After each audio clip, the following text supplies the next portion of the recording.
Morning guys, Broken part 5. So right now I am driving to Wahin to pick up sausages and bacon for the resort and bread rolls. A 90-minute drive each way, all in the attempt to keep our breakfast at the resort really top quality. So I thought I'd film from the car for a few episodes and let's see how it goes. We left the last episode where Martin was on his penultimate night before going home. He'd had a month in Thailand, first time, and he had taken 2 girls from a bar up on Second Road, one by the name of Bar, one by the name of You. And I've mentioned that Bar means mad in Thai, and You was just a short name for ugly. Every person on this planet is not ugly. Nobody's ugly, but she just was a stunning body on the girl, but wasn't very pretty at all compared to Bar. And Bar was long, black hair, very slim. I'm pretty sure that she was about 22 years old, maybe younger, because Thai girls look older than they are. But she'd been in the bar industry for at least 5 years, so I'm going to say she was 22, thereabouts. But I'm pretty sure she'd had a breast implant somewhere along those previous 5 years, and she had large breasts. Very good looking girl. She was from, I'm pretty sure, I could be totally wrong, I should know this, but I think she was from Buriram, from a really quiet village. Martin had taken these 2 girls back to his room for aerobics, but it turned out so many of us men have the fantasy of sleeping with 2 women, or in some cases 2 guys, but 2 women, and you build that fantasy up. Unfortunately for Martin, they weren't prepared to work together on the aerobics teaching. One would sit in the bathroom whilst the other taught, and then they'd swap. Well, he got fed up of this very quickly and told You to sling her hook and leave, and in the end he was just alone with Bar and for the night. He had a great time. He had to get the plane the next evening, so he wasn't drinking, and I'd pre-warned him that the costs involved if you miss your plane, ticket changes, etc. And I'm glad he listened to me, because so many people don't, and they get drunk on the last night, miss the plane, and it costs you a fortune to change to another ticket, even sometimes buying a new ticket just to get yourself home. He quite early in the morning, must have been about 10ish, he'd wanted to get his stuff together and actually come and put it in my bar and have a wander around, but Bar was having none of it. She wanted to sleep. She wanted to stay there all day, and he had to check out. And this was my boss at the time, who owned that building where he was staying in that room, so checkout was pretty flexible, because the rooms weren't proper hotel rooms, they were actually soapy massage rooms. But even so, he could not get her to budge. So he, in his normal way, he just said fine, grabbed his stuff and left her in bed. Went downstairs.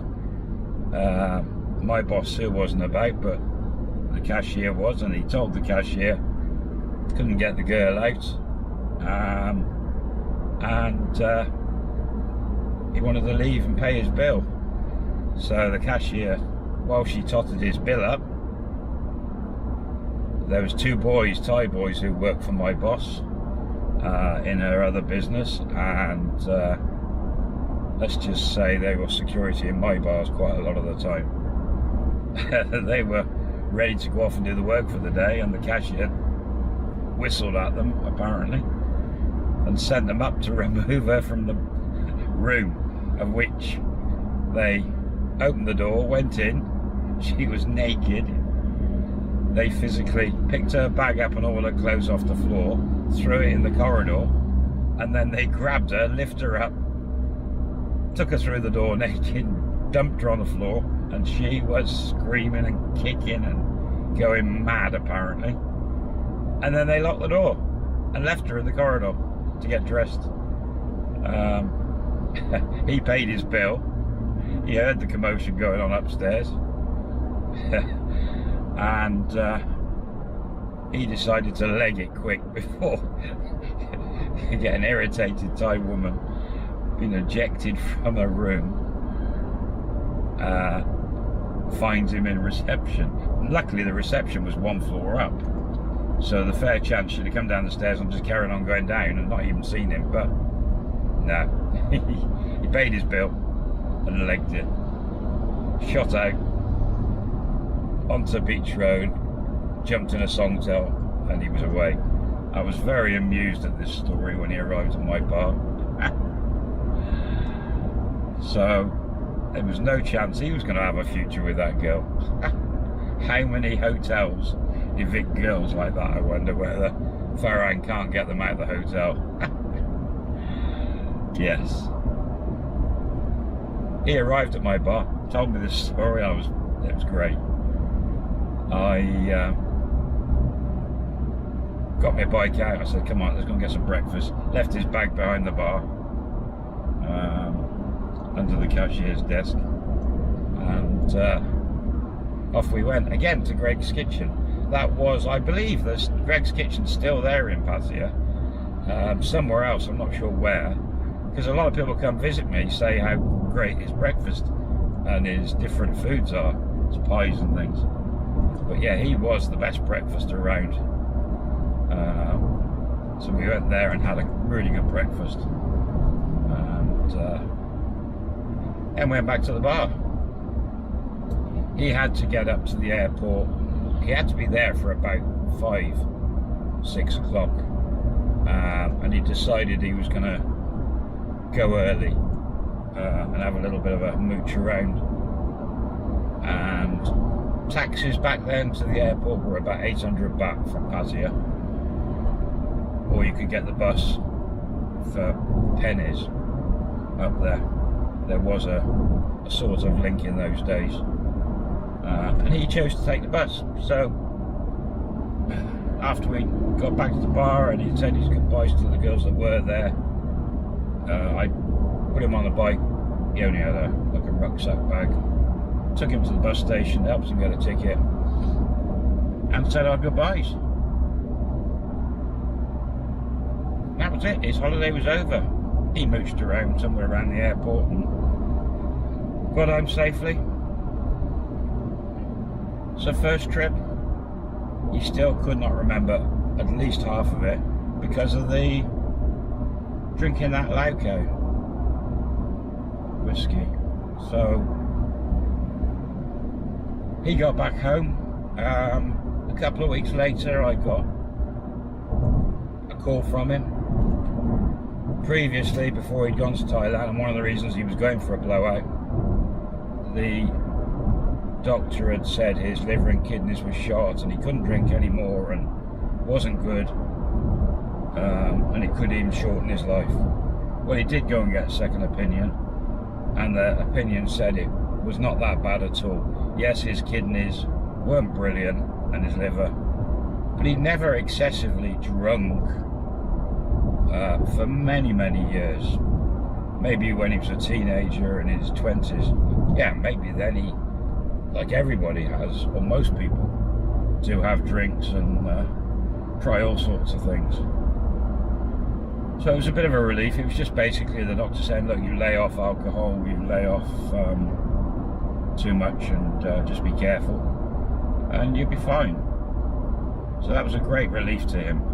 And at that point, he'd said to me that the little bit of Thailand he'd seen, and as I've said many times, Pattaya is not the place of Thailand to show off Thailand.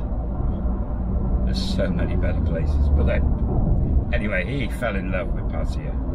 He fell in love with Thai women, the little bit of culture he saw, the friendliness, how everyone treated him, and he said that he was going to come back. Being a taxi driver and the work that me and him used to do together, he had the ability to work 18 hours a day, no problem at all, and more if needed. He had a house and rooms he was renting out in his house to cover all his bills, so everything he saved he could spend on his kids and money to the ex-wife, and plenty to save. And when he got it in his mind to work hard and save, he certainly did. I've never known anyone like it that could just turn off life and just work 100%. And he did for the whole 6 months.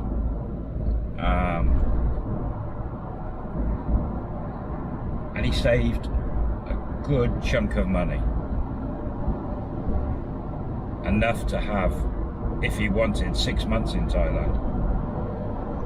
But he wasn't ready for that. It was just the buzz of everything, the aerobics, the girls, and it must have been, he must have come over after Songkran the first time. I can't remember the dates, but it was Christmas that he was coming back, and he figured out if you fly on Christmas Day, the airplane tickets drop, otherwise they're really expensive around Christmas time. But if you come out on Christmas Day itself, the prices were normal, and that's what he booked. And this time he booked a month again, but he did get himself the airplane ticket economy, but allowed him to change the ticket, so it cost him a bit more, but it was a good move. Pay that bit extra and allow you to change the ticket. If you're having such a good time, you can change it and come back later. And he set everything up at home for that. Everything in the bar was fine. Christmas was a busy time. We were middle of high season, and back then high season was end of August right through till Songkran. It was a really great season. Nowadays it's nothing like that. He arrived Christmas Day, airport, and decided this time, I told him all about Nana Plaza, Soy Cowboy, Pat Pong and Bangkok, and he decided to have a couple of nights there.